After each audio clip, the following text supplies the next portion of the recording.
Aku bukanlah orang yang tidak beriman, aku hanya penuh kebencian terhadap gereja Katolik.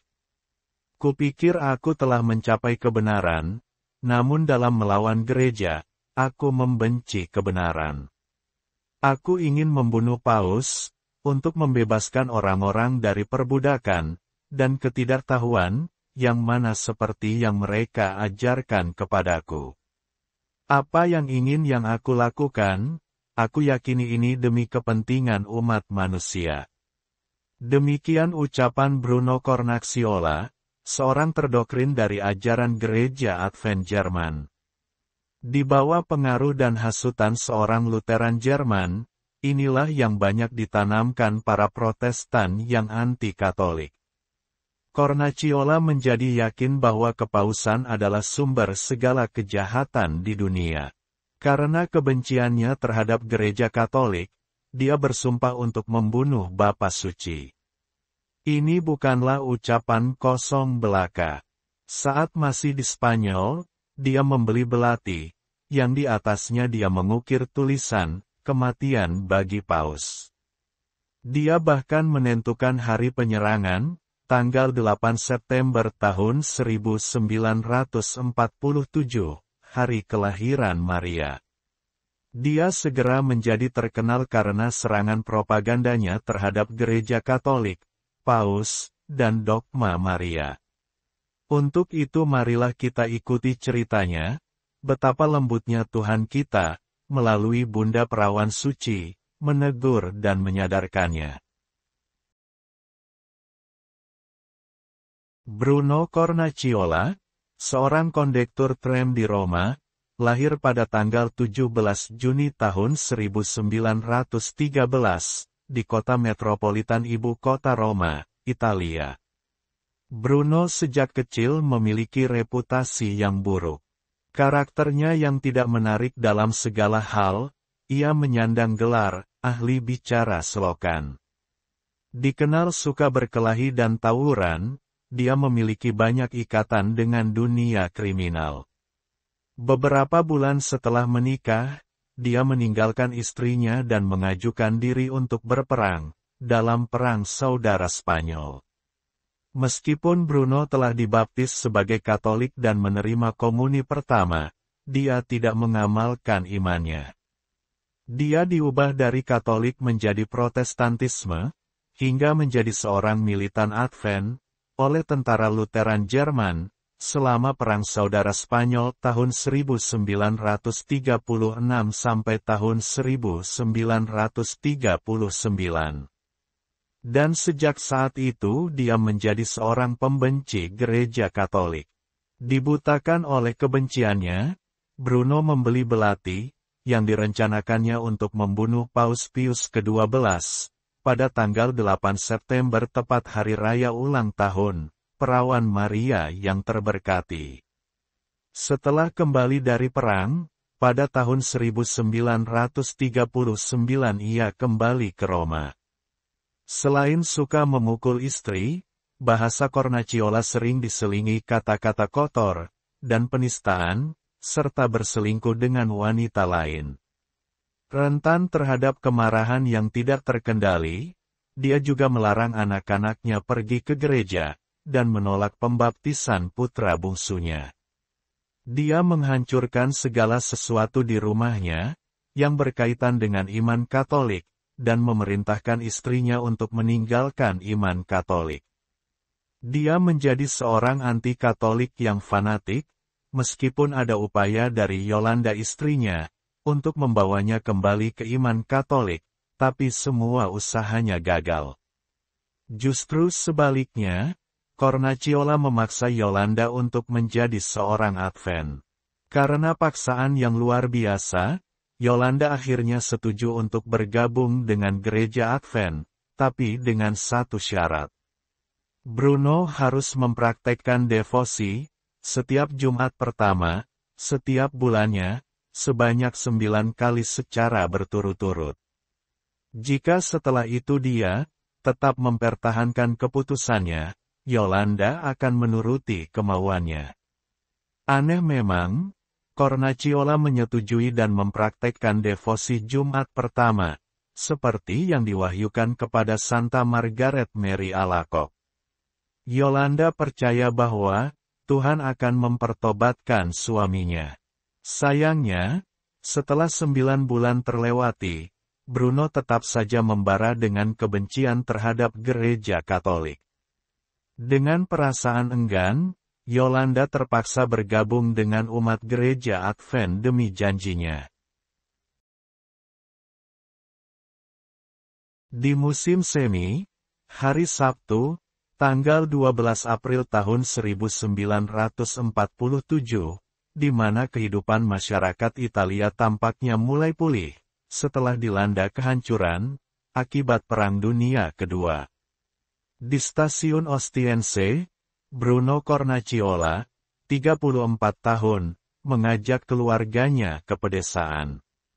Hari itu istrinya sedang sakit, dia jadinya pergi bersama anak-anaknya saja, yaitu Isola 10 tahun, Carlo 7 tahun, dan Gianfranco 4 tahun. Karena ketinggalan kereta menuju Ostia, akhirnya mereka memilih menuju taman di area Biara, Tre Fontane atau 3 air mancur.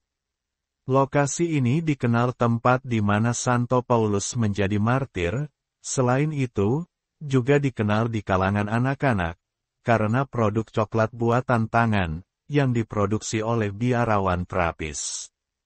Cornacchiola mencari tempat yang tenang, karena dia mau menulis pidatonya, yang akan ia sampaikan esok hari di gereja Advent. Cornacchiola duduk di bawah naungan pohon eukaliptus, dan menyiapkan pidatonya yang mengejek, Dogma Maria dikandung tanpa noda, dengan judul, Maria tidak perawan dan tak bernoda. Bagi Cornacchiola ini adalah kesempatannya, untuk menjadi pendeta Advent, dan menebus masa lalunya yang penuh kesengsaraan, dan ketidaktahuannya tentang agama. Di taman, Isola pergi memetik beberapa bunga. Anak bungsunya Gianfranco, duduk sendirian di bawah pohon eukaliptus, di depan gua. Sementara Carlo bermain bola, di lapangan terbuka dekat gua, yang gelap dan bau. Kebenciannya terhadap Bunda Allah begitu besar, sehingga pada hari itu, dia merusak patung Maria. Di alas patung itu tertulis Virgin Madre yang artinya Bunda Perawan, oleh Cornacchiola, diganti dengan tulisan, "Kamu, bukan seorang perawan, atau ibu." Sementara itu, anak-anak sedang bermain bola. Pada pukul 3.20, mereka memanggil ayahnya untuk membantu mereka, mencari bola. Sesaat kemudian, sang ayah tidak lagi mencari bola, melainkan mencari putra bungsunya yang berusia 4 tahun. Dia menemukan Gianfranco, sedang berlutut di pintu masuk gua yang gelap. Tangan anaknya terlipat dalam sikap berdoa, seolah-olah dalam ekstasi, dan dia bergumam, "Wanita cantik, wanita cantik." Dia seperti sedang berbicara dengan seseorang. Cornacchiola kaget, dan diliputi perasaan cemas dan takut. Dia tidak bisa melihat apapun di dalam gua, dia tidak tahu apa penyebab kelakuan aneh putranya. Lalu Cornacchiola memanggil Isola, dan anak ini datang, dengan satu ikat bunga di tangannya. Kemudian Isola juga berlutut, dan berseru, "Wanita cantik." Kemudian dia melihat Carlo anaknya, juga berlutut dan bergandengan tangan dalam doa, terpesona oleh penglihatan yang sama. Lalu mereka bertiga serempak berteriak bersama-sama, "Wanita cantik!" Cornacchiola mencoba mengangkat anak-anaknya, tetapi terasa sangat berat, dia tidak mampu mengangkatnya. Dia menjadi takut dan bertanya-tanya dalam dirinya, apa yang terjadi? Dia pun berseru, "Tuhan selamatkan kami." Pada saat yang sama, Cornacchiola melihat 2 tangan transparan, yang menyentuh wajahnya, dan menggosok matanya, serta menimbulkan rasa sakit yang hebat. Sesaat kemudian dia melihat cahaya kecil di dalam gua yang semakin kuat dan kuat. Hal itu membutakannya, meski dia merasakan kegembiraan yang tak terpahami di dalam hatinya. Dia merasa dirinya menjadi tidak berbobot, ringan, seolah-olah jiwanya melayang. Ketika dia bisa melihat kembali, Cornacchiola melihat di dalam gua, seorang wanita dengan kecantikan yang tak terlukiskan, dan berpakaian putih cerah.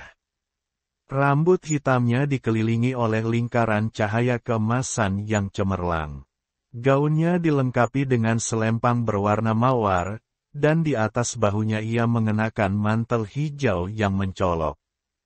3 warna, gaun berwarna putih, selempang berwarna mawar dan mantel berwarna hijau. Di kakinya yang telanjang tergeletak sehelai kain hitam yang di atasnya terdapat salib pecah. Ekspresinya menunjukkan kebaikan keibuan, meski terkadang diliputi kesedihan. Di tangan kanannya dia memegang, bertumpu pada dadanya, sebuah buku kecil berwarna abu-abu. Tangannya disilangkan di dadanya, tapi dia membuka lipatannya, sesekali untuk menunjuk kepecahan salib. Ketika Santa Perawan memperkenalkan dirinya kepada Bruno Cornacchiola, Bunda mengatakan, "Akulah yang berasal dari Tritunggal Ilahi. Aku adalah putri Bapa, ibu dari Putra, dan mempelai serta Bait Roh Kudus. Aku adalah perawan wahyu. Kamu telah menganiaya aku, sudah, cukup sekarang. Masuklah ke dalam kandang yang sebenarnya, kerajaan Allah di bumi. Janji Tuhan tetap dan tidak akan berubah." Devosi 9 Jumat pertama, untuk menghormati hati kudus, yang dibujuk oleh istrimu yang setia, untuk kamu patuhi. Sebelumnya kamu menempuh jalan kebohongan, itu telah menyelamatkanmu. Salam Maria yang didoakan dengan iman dan cinta, bagaikan anak panah emas yang langsung mencapai hati Yesus. Banyaklah berdoa, mendaraskan rosario, dan berdoa untuk pertobatan orang-orang berdosa, bagi orang-orang yang tidak beriman, dan bagi semua umat Kristiani. Kamu harusnya seperti bunga yang dipetik Isola, mereka tidak memprotes, mereka diam, dan tidak memberontak. Dengan kotoran dosa ini, saya akan melakukan mukjizat yang penuh kuasa, untuk mempertobatkan orang-orang yang tidak beriman. Di tempat dosa ini aku akan melakukan mukjizat yang menakjubkan, untuk mempertobatkan orang-orang kafir. Bunda memanggil Cornacchiola untuk hidup sesuai dengan ajaran ilahi. Praktekkan iman Kristen. Jalani saja. Sekadar menyatakan iman dengan menggunakan bibir saja, belumlah merupakan perjalanan iman untuk menuju surga, menuju Tuhan dan menuju kebahagiaan abadi. Dia mengajari Cornacchiola tentang kehidupannya. Bunda berkata, "Tubuhku tidak dapat membusuk dan tidak membusuk. Aku dibawa ke surga oleh putraku dan para malaikat." Kemudian Bunda meminta Cornacchiola menyampaikan pesan rahasianya, yang ditujukan hanya untuk Paus. Lalu Bunda menasihatinya, "Anda harus menemui Bapa Suci, Paus Imam tertinggi, dan secara pribadi menyampaikan pesanku kepadanya. Bawalah hal itu menjadi perhatiannya. Aku akan memberitahumu, cara mengenali orang yang akan menemanimu menemui Paus." Setelah sekitar 80 menit berlalu, penglihatan itu pun berakhir. Bunda Suci tersenyum pada Bruno dan ketiga anaknya, lalu berbalik dan berjalan melewati dinding gua. Cornacchiola sangat terkejut. Mereka bergegas bersama-sama pergi ke gereja Trappist, untuk bersyukur kepada Tuhan, atas apa yang baru saja terjadi padanya. Selanjutnya, dia kembali ke gua, di mana tercium aroma parfum di udara, padahal halaman taman dipenuhi kotoran. Setibanya di rumah, Yolanda istrinya mencium aroma wangi yang aneh. Ketika anak-anaknya tertidur, suami yang bertobat menceritakan semua yang telah terjadi. Dia lalu bersujud di kaki istrinya, dan memohon untuk memaafkannya. Sesuai perintah Bunda Suci, Cornacchiola bertemu pastor yang menjadi pembimbing rohaninya, yang pada akhirnya membantu mengatur pertemuannya dengan Paus Pius ke-12. Dan itu terlaksana pada tanggal 6 Mei tahun 1947, di Vatikan. Cornacchiola dan Yolanda pun kembali ke gereja Katolik. Berita tentang penampakan perawan di Tre Fontane menyebar dengan cepat, dan banyak peziarah datang ke gua tersebut.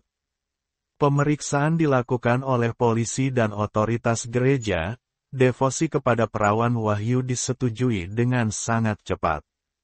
Pada tanggal 5 Oktober tahun 1947, Paus Pius ke-12 menguduskan sosok perwakilan Maria, dari penampakan di gua, yang dibawa dari lapangan Santo Petrus ke Tre Fontane dalam prosesi besar. 2 tahun kemudian, pada tanggal 9 Desember tahun 1949, Cornacchiola diundang ke kapel pribadi Paus untuk berdoa rosario bersama Paus Pius ke-12. Usai devosi, Bapa Suci bertanya, apakah ada yang mau berbicara dengannya? Dengan cepat Cornacchiola berlutut di hadapannya, lalu menangis dan menunjukkan kepada Paus Pius, belati yang ingin dia gunakan untuk membunuhnya. Dia memohon pengampunan, dan segera dia terima. Paus berkata demikian, anakku sayang. Dengan kamu melakukan itu, kamu akan menambahkan seorang martir baru ke dalam gereja, dan seorang paus baru. Cornacchiola kemudian mengatakan bahwa dia telah mendapat penampakan lain, pada tanggal 6, 23 dan tanggal 30 Mei. Cornacchiola mengakui, ia mengalami penampakan sebanyak 27 kali, semasa hidupnya. Perawan, dalam 27 kali pertemuan ini, tidak selalu berbicara, terkadang dia hanya muncul untuk menghiburku. Terkadang dia menampilkan dirinya dengan gaun yang sama, terkadang hanya dengan gaun putih. Dan setiap kali menerima pesan, dia langsung menyampaikan pesan itu kepada gereja. Pada tanggal 12 April tahun 1980, pada peringatan 33 tahun penampakan tersebut, 3.000 orang mengaku telah menyaksikan keajaiban matahari, kemudian menjelaskannya secara rinci. Fenomena ini terulang kembali 2 tahun kemudian. Cornacchiola menyaksikan penampakan Bunda Maria lain-lainnya, dan berakhir pada tanggal 23 Februari tahun 1982, ketika Bunda Allah memintanya untuk membangun sebuah tempat suci untuk menghormatinya. Paus Pius ke-12 mengizinkan sebuah kapel dibangun di lokasi penampakan, di sekitar biara Trappist Tre Fontane di Roma, dekat Basilika Saint Paul, di luar tembok. Pada tahun 1997, Paus Santo Yohanes Paulus II menyetujui penamaan situs tersebut, dengan nama Santo Maria Milenium ketiga di Tiga Air Mancur. Saat ini, kongregasi para suster, misionaris wahyu ilahi, berafiliasi dengan kuil tersebut. Cornacchiola mendapat mimpi dan penglihatan sepanjang hidupnya, seperti berikut. Tragedi Superga, 1949. Perang Yom Kippur, 1973. Penculikan Aldo Moro, 1978. Penyerangan terhadap Paus Yohanes Paulus II, 1981. Bencana Chernobyl 1986, dan jatuhnya Menara Kembar 2001. Sesuai dengan janji Bunda Perawan Wahyu, dari Gua Trefontane, yang dulunya merupakan tempat yang kotor dan terjadinya dosa besar, oleh pembenci Rasul Paulus, telah terbukti merupakan keajaiban. Tak dapat disangkal, dari tempat inilah Bunda Perawan Wahyu hadir, untuk mempertobatkan seorang Bruno Cornacciola. Kedalaman dan ketulusan pertobatan yang merupakan sebuah keajaiban tersendiri. Demikian dahsyatnya cinta seorang istri, yang selalu memohon kepada Tuhan kita, untuk mengembalikan suaminya. Bunda Suci pun hadir dan mempertobatkan seorang Bruno Cornacciola, seorang pembenci Katolik, menjadi perantara Bunda Maria dengan Bapa Suci dan Gereja.